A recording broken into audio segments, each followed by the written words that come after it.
Carnet de campagne, le journal des solutions. J'avais lu trop vite, je croyais que l'association s'appelait Olé Olé. Pas du tout, c'est Oléole. Tout se joue à un accent en moins. L'association Oléole, basée à Bagnols-sur-Cèze, s'est fixée pour mission de valoriser les oliviers du Gard. Le Gard est un territoire où les vignes sont en majesté, les oliveraies beaucoup moins. Bonjour Bertrand Dumas. Bonjour. Vous êtes le président d'Oléole. Est-ce que je suis la première à confondre avec Olé Olé ? Non, pas du tout. Non, vous me pas du tout, vous rassurez. n'êtes pas la première. Non, c'est une contraction de plusieurs mots.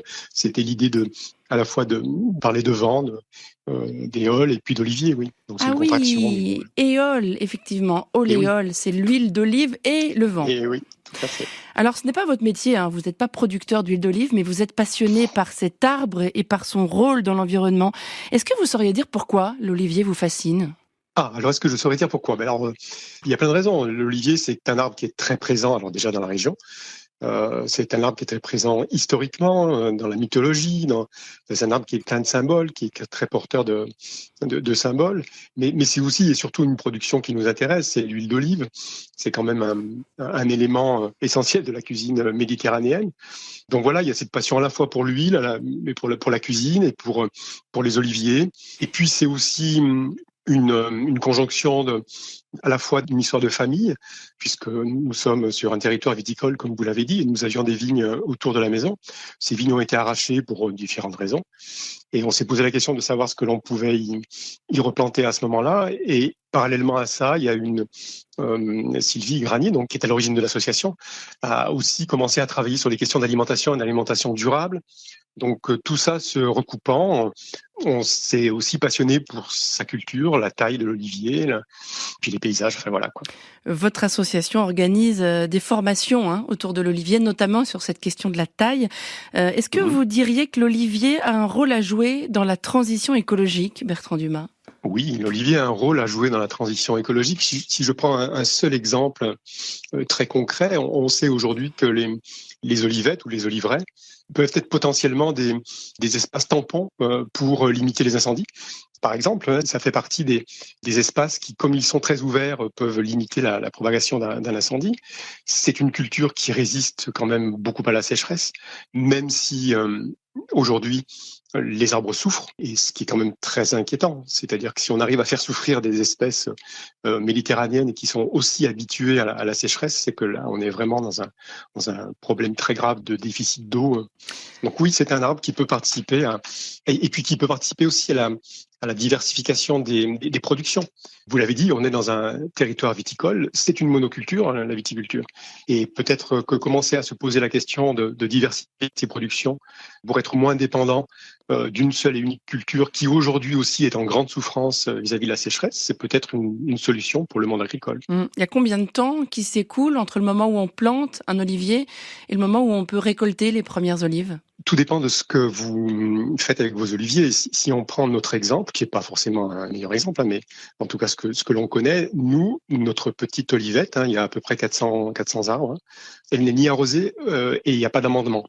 C'est-à-dire que nos arbres se débrouillent. Ils se débrouillent pour aller chercher l'eau, ils se débrouillent pour se nourrir.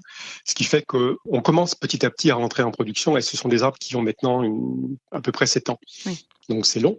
Mais si vous les poussez, comme il se fait dans les cultures intensives des oliviers, si vous les poussez, si vous les arrosez, vous pouvez avoir des premières récoltes à 3-4 ans sans difficulté. Vous dites olivette pour un champ d'olivier ?